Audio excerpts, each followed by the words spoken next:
It was a meeting of two economic and political powerhouses, the first in-person summit between the EU and China in 4 years. They had a lot to discuss, but how much progress was actually made?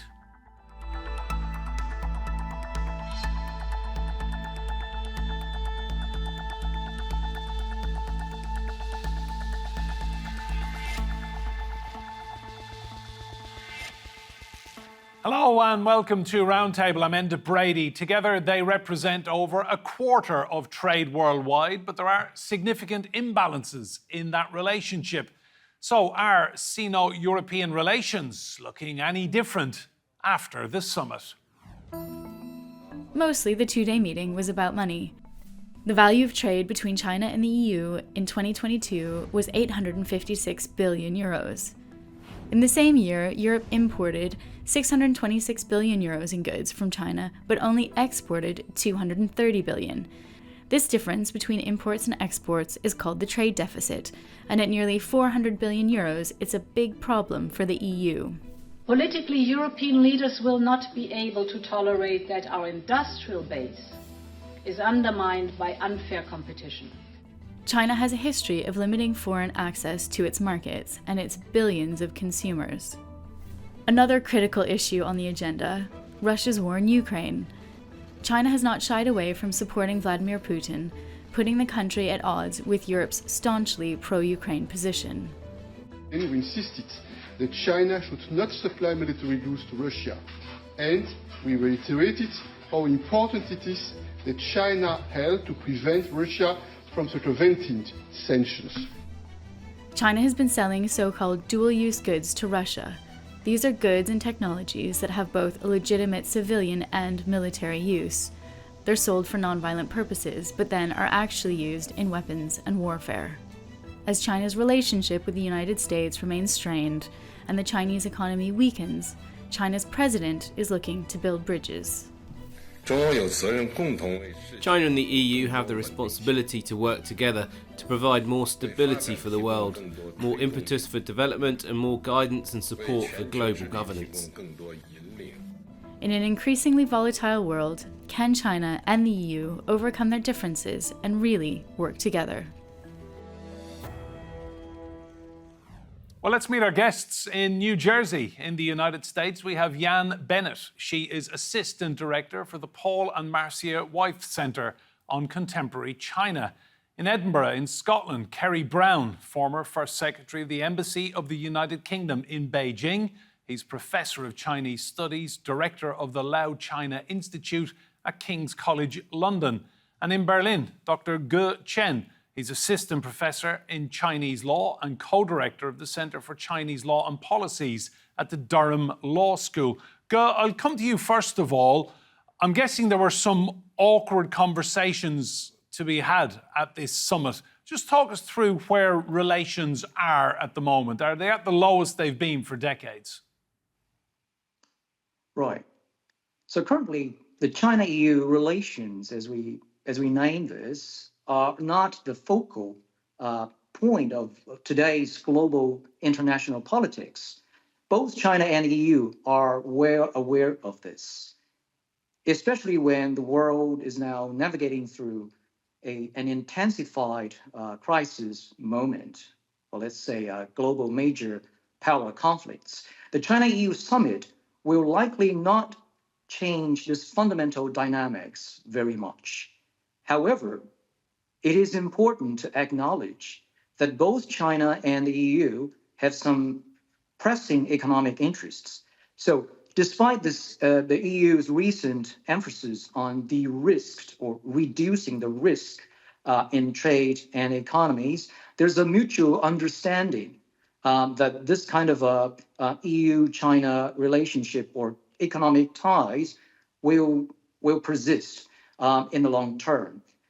However, we still need to know that this kind of cooperation is largely overshadowed by a stark contrast in the fundamental political or social values, which means that this kind of cooperation will be likely remain in a state of uncertainties. Jan, what's your reading of where the relationship is at the moment? I agree with Ge that this summit was to not engage in concrete steps, but more to establish a dialogue between the two parties. Um, the relationship between the EU and China have been a little bit rocky in the past 4 years.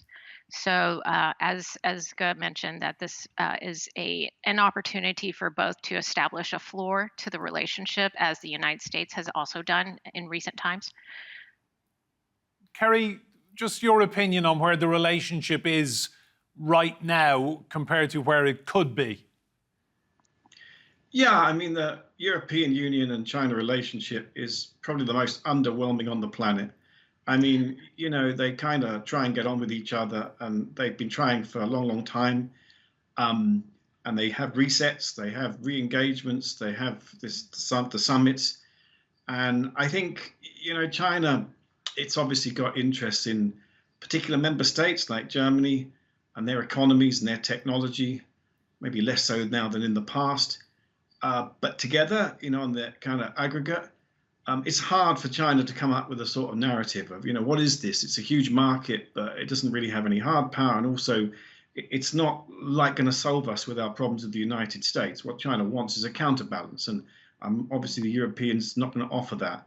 I can't really see, you know, beyond just saying that they were talking to each other, and it's good that they're talking to each other. I see a lot of disunity in Europe about how to approach China. A lot of kind of very unrealistic expectations. No one really kind of taking ownership over the policy, because if they did, then the member states would get very irritated. And the same kind of constant contradictions and problems that I think are now part of the architecture. It's an architecture of problems rather than solutions. So, you know, it's good that they talk. Yeah, that's always good. But I don't really see that there's solutions. And I can imagine there's going to be some big spats about trade issues and technology issues, and increasingly probably in China's favor. Kerry used a phrase there, an underwhelming relationship. How difficult is it for Europe to have a relationship with China when there's such a massive imbalance? You've got a global superpower. We'll talk about trade deficit in a moment. But how difficult is it for Europe to be seen on an equal footing? Well, at the moment, the EU's primary focus is on two things, actually, trade and human rights. So on trade, we all know that the EU aims for fair competition, emphasizing the need to reduce trade deficits, but we know it is also pursuing a kind of de-risked trade and investment strategy. Although, as I said, a complete disengagement from China is quite unlikely. Regarding human rights, that's the point. The EU upholds values like human dignity, freedom of expression, and privacy, but we see that past dialogues on human rights and the rule of law with China have had very limited impact on changing China's national values. And this reality is actually acknowledged by the EU, as we see, because we saw that the EU leaders left China this time quite early. Probably there were concerns that their confidential conversation might be subject to close monitoring.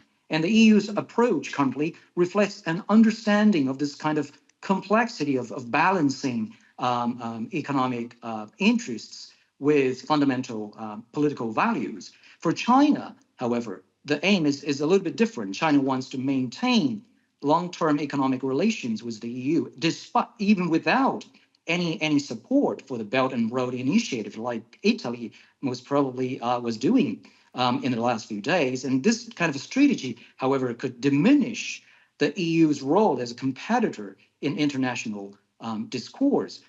On the other hand, China's recent emphasis on its challenged supremacy of the Communist Party is evident in both the constitution and the legal framework. So the government's goal is actually to globalize this kind of supremacy, which is a motive that also influences the China-EU summit. Yeah, and you're in the United States. Is there a feeling, do you think, in China that the European Union simply is a shadow for US foreign policy? Is that part of the distrust? There is certainly that perception in China that the EU is just a willing ally and partner of the United States and its foreign policy. But I would say, as a former American diplomat, that European countries have their own foreign policy. You see that they have, for the most part, better relations with China than the United States has in recent years. And because European nations are a number of them are socialist or socialist based. I'd say that they're more similar to China in terms of values than they are with the United States, which is, very capitalistic and democratic and all about individual rights and civil liberties. I would disagree with Kerry a little bit, however, that Europe as a whole is not important to China. I'm paraphrasing, so I may have gotten it a little bit wrong. But I would say that the EU as a market is very large, and it is very important to China. That's why, the Belt and Road Initiative, all those corridors lead to Europe. So I would say that for China and its continuing economic growth, that the European market is very important to it. Kerry, just on that point about the trade deficit, it's doubled in just 2 years. I mean, China does very, very well out of Europe, doesn't it? Yeah, I mean, sure, the trade has always been really important for decades, really. I mean, but I don't think that Europe really knows what to do politically with the fact that it's got this big economic relationship. That's always been the problem. I mean, I was a diplomat for the British system for some years, and I think it was always kind of, how do we convert this into influence? Because the Europeans, when they sit down together, together they have a big economic relationship with China. But individually, of course, it's very, very different. Apart from Germany. Germany has got, I think it's the only country, or was the only country, which had an actual deficit with China, exported more than it imported from China. Everyone else, we have the same kind of problem on a mini scale as the United States, big surpluses. I mean, also, China is dealing with a Europe which is going through a lot of complex issues. The Dutch have just voted in what seems to be an extremely right-wing government.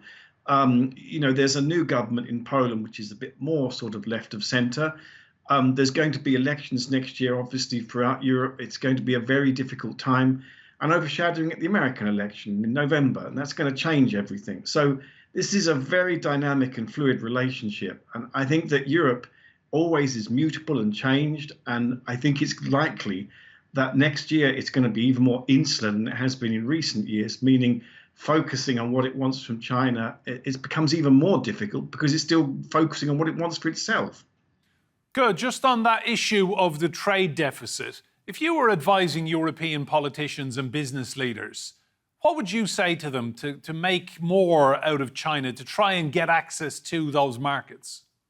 Probably I'll agree with Kerry and Yang in this point. Namely, the European policymakers should certainly focus on a quite de-risking kind of policy, trying to build some kind of a technological sovereignty to itself, trying to cultivate more economic independence, but at the same time realizing that the markets are still there in both regions. The markets are still quite available and important for the businesses, but stressing the importance of those fundamental values, at least knowing that these would, in the long run, probably guide and overshadow certain business relationship.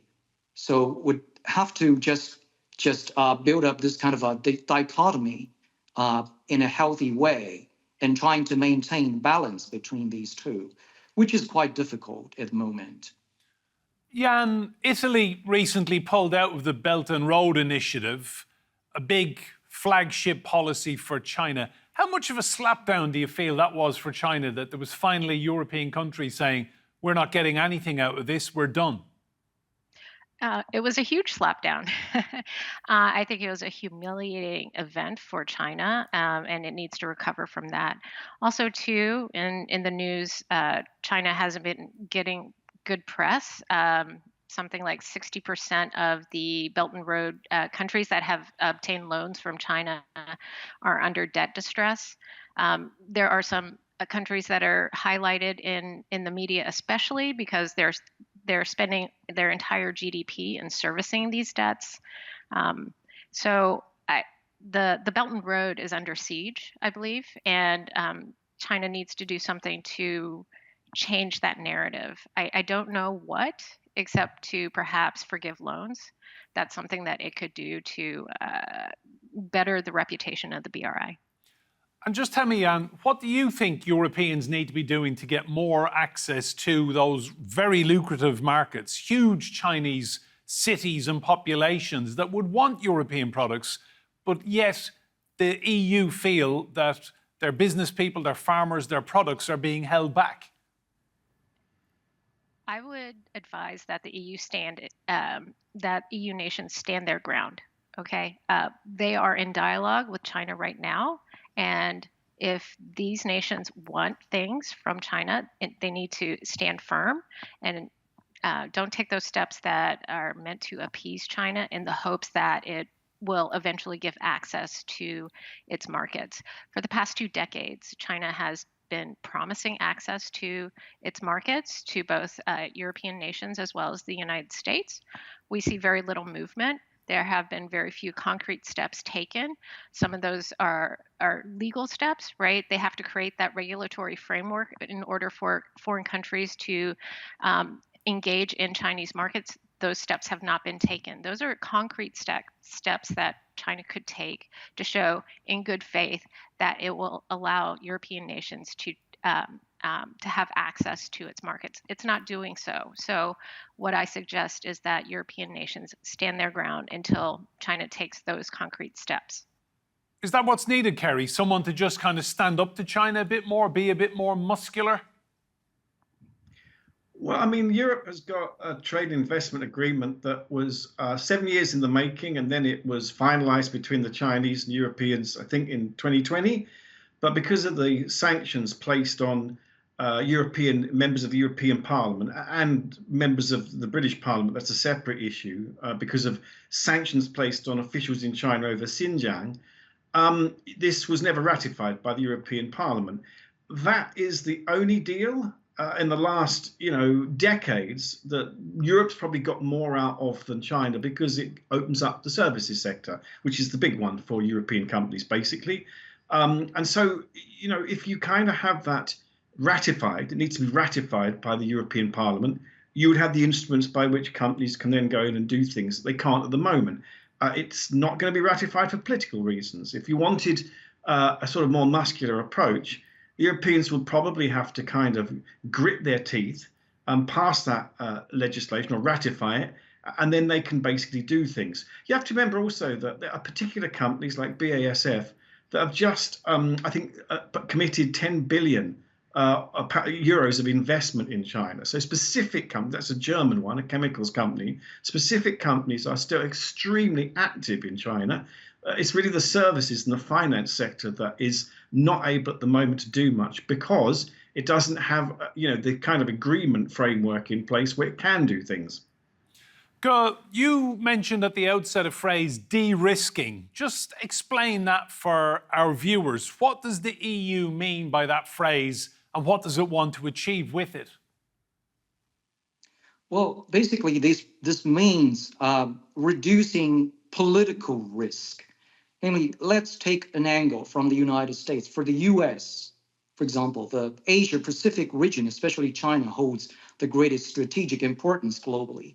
However, the US is currently facing major challenges with the Russia-Ukraine war and perhaps the Palestinian-Israeli conflict, which limits its capacity to fully address China's rising influence. So in this case, strengthening alliances with liberal democracies for the EU, for example, with the US and other liberal democracies, is quite crucial for the global strategy It is also in both the EU and the US interest to prevent the European Union or the European members of the European Union from falling into China's economic influence, which might deepen the EU-China trade dependencies, which makes it even harder in the future for the EU to stay neutral in the US-China conflict. However, realizing the importance of trade and investment,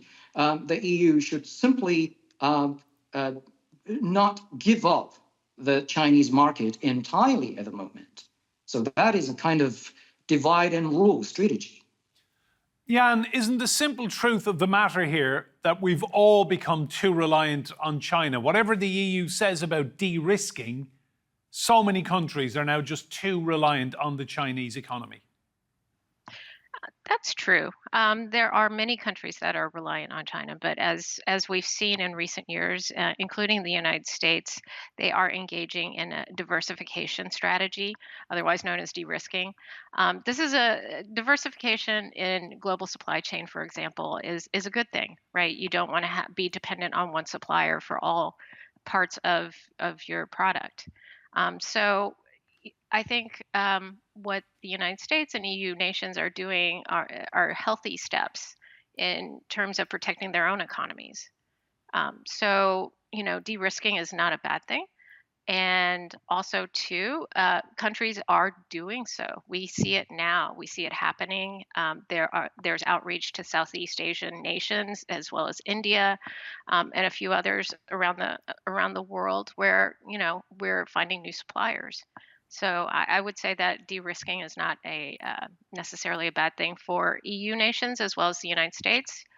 And I think it could be compelling, at least to the Chinese government, to show that, the actions that it's taken diplomatically in its foreign policy, as well as some of the economic actions it's taken with regard to forced technology transfers, for example, and cyber intrusions and things like that, that's the consequence of those actions, right? Is that now these countries are de-risking and diversifying their supply chain. Kerry, how big a problem is China's tacit approval of what Russia is doing in Ukraine? Well, I mean, it's a problem because, as Ger said, Europe is very diplomatically distracted at the moment, particularly because America may well change its policy on Russia and Ukraine next year. And so there's a kind of lot of work to be done on how you have a sustainable policy towards this issue, when it could be the Europeans have to take the brunt of the responsibility. The Middle East is also an enormous distraction and a kind of really worrying issue, and that could escalate. And so in all this sort of situation, China becomes a different sort of problem. I mean, there are some ways in which it could be more of a constructive player, particularly in the Middle Eastern situation. In Russia, Ukraine, I don't know. It's not likely to support Russia, of course, Ukraine, of course, but it's not likely to want things to escalate so that it smashes everything apart. So I think next year is going to be a turbulent, a significant year. 40 elections globally, a lot of them in Europe. Very, very big things to watch. And I think we'll be having a very different discussion at this point next year. I want to read a line to you from a Chinese newspaper, the China Daily. This was their take on the EU group even mentioning Ukraine to the Chinese. And they said it added an unnecessary layer of complexity. So the EU wants to tighten up sanctions on any companies that are exporting dual-use goods to Russia. They reckon there are 13 of these operating in China suspected of helping Russia flout sanctions. How much of a problem do you think this was during the summit? Well, this was certainly a very significant issue for the EU itself and also for China. But to make a long story short, I would like to perhaps advise the European decision makers, if I may, by taking what Deng Xiaoping probably advised China 40 years ago, which is to bid the time and wait for the best opportunity. Yeah, and my final question goes to you. How long do you think it's going to take for the EU relationship with China to improve? At least several years, right? The pandemic threw a wrench in the gears for 4 years now. So I would say, in order for the relationship to improve, however, China really needs to take concrete steps to show that it's willing to open up its markets, to address the concerns that the EU has about human rights, and also it's been taking encouraging steps to being a peace broker in the Middle East. But, whenever things get tough and rough, it backs out. We saw that with the talks that they engaged with Saudi Arabia and Iran. Then October 7th happened, and, China has been making very vague, generic statements now. Jan, Kerry, Ge, thank you all so much for your insight. And remember, you can see more discussion and debate on our YouTube channel. Search for Roundtable TRT World. But for now, from me and the Brady and all of the team here, goodbye and thank you for watching.